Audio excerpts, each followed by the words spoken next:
Here we are in beautiful Butchertown today, about to go talk to my friend Kevin Dohn, a motorcycle boot designer from Brooklyn who stepped away from the big city to tackle a massive historic restoration project at the corner of Frankfort and Story Avenue.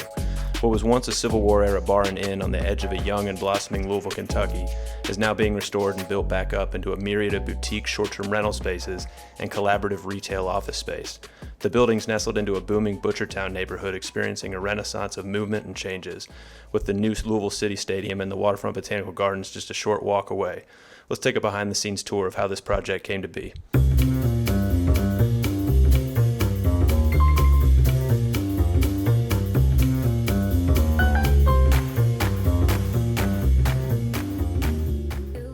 You know, right before, to my understanding, what you mentioned, you moved from Brooklyn, you were designing motorcycle boots, and then you come back to Louisville, you're still in the biz, of course, but you come back to Louisville, buy this epic historic building and, undertake this massive restoration. It's just kind of I could see the contrast and the way it lines up, though, at the same time with, both being creative types of things, bringing things to life. I think I grew up on the south end of town, and I needed a project. Yeah. I think coming to Louisville, I needed something that would help me grow roots back here. We're able to expose them. This was caked in cement, and we pulled the cement off and decided to leave it raw. Right. These were, I don't think these are original to the building. You can see there used to be an old window or a door over here. Mm-hmm. You can see the old arch, but at some point they might have added on this space and then made these openings for doorways that were probably in here at some point. That's what's so cool about these older buildings and houses, is that the base of everything is so sturdy, and it's kind of this timeless look of exposed wood and brick, and it's such a functional thing to be able to expose now, or you could do kind of a similar thing and mask it again, but it's nice to kind of leave it exposed. That adds a little bit of extra flair to it. It used to be, for the most part, from what I understand, when it was built as a bar and a roadhouse. So behind us you can see this was sort of the inn, so to speak, of the roadhouse. You'd have, we're in Butchertown, so you'd have a lot of cattle farmers and pig farmers coming in and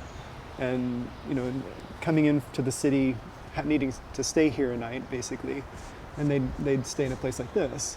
But yeah, somebody told me that they could bring and did bring horses down into the basement. Not this building, but the one right across Catty Corner. Really? Yeah, they pointed out a door. They said, "Do you know that they used to, people would stay there and they would bring their steed into the basement." All right, so here we are on the roof of this cool building. You get a little bit of a backdrop, but what a cool bird eye view. Clifton right down that way, Frankfort Avenue here. You've got, going straight down Story, you run into NuLu, and of course that's Butchertown. This is Butchertown in general. What kind of a charge does just being around all this momentum give you in your process? Because you're really making something happen in such a cool area that a lot's happening. Oh yeah, for me I was really drawn by the botanical gardens, and obviously this kind of influence of Butchertown and Frankfort Avenue. You've got all the restaurants and then all the entertainment, and this is kind of the crossroads for it. So it's for me, I just didn't want to be in any other. This intersection was it. For sure.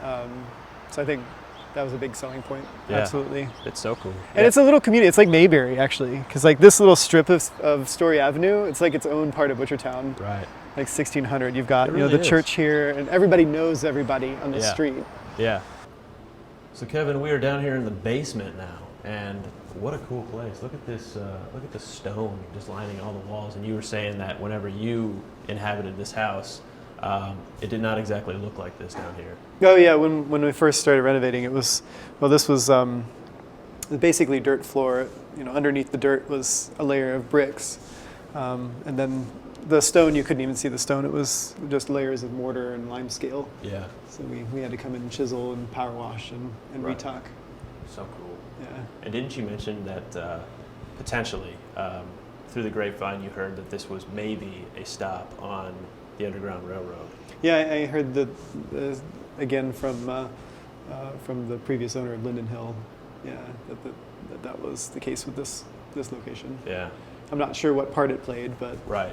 and I'm not sure with Underground Railroad if it even had to be underground. You know, they could have been just occupying the roadhouse part. But well, there was certainly plenty of headspace down here because this is a large basement.